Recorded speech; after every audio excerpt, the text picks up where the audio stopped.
The Nigerian police has identified wireless technology as integral to the operations of all Nigerian security operatives to tackle the country's security challenges.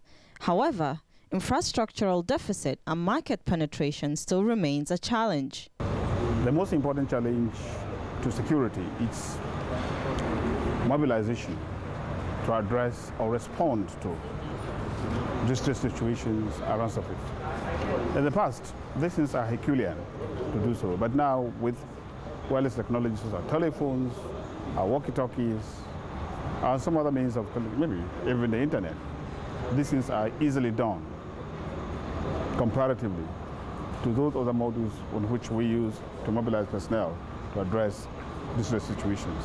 So the use of wireless communication facilities is an important instrument and tools for effective policing. Technology is not too recent, but comparatively to maybe developing nations like Nigeria, it could be compared, or it could be said to be a little bit coming in fairly too late. But it's not too late as such. On the infrastructure, we have quite a bit formidable infrastructure display in this country that accommodates our basic needs. The beauty of the technology is that if you embrace technology today and you never had 1G, 2G, 3G, and you came in on board like today, and suddenly you're 4G compliant straight away.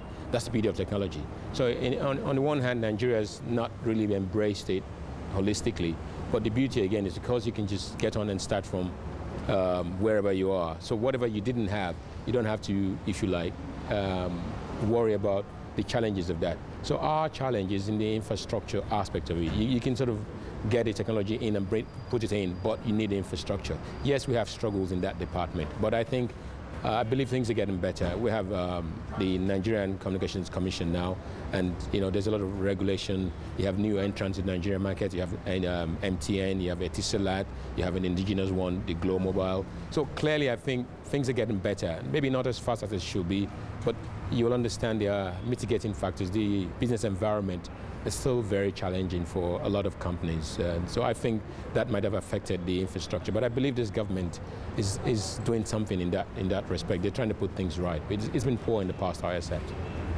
One of the many complaints, as you just mentioned now, by companies willing to invest and provide services is often about, the business environment they're faced with.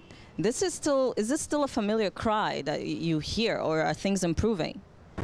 It is. I wish I could say things were improving because I operate in the same environment, and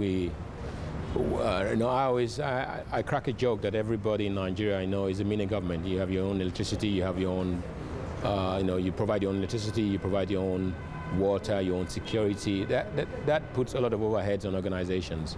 It puts on personal life on organizations and the rest of it. So that in itself is challenging. You have a quick turnaround of people in government, particularly the heads of the ministries. So you have various directions, directional changes in as many years as you might have been in business. That to me is not very good. But saying that, there are changes. That's the good news. There's a new ICT policy that is about to come on board. It has a lot of local content involving indigenous companies. They're embracing the fact that things have to be regulated and that we have to have an input into what is going on. The very fact that this expo is actually taking place in Nigeria and not being organized by a foreign company, organized by a Nigerian, is one of those proofs that clearly we're embracing the reality that technology, or specifically wireless technology, it's something that we as a nation, we as a people, we as a race have to be not only consumers of, but people who input and drive the requirements of those technologies.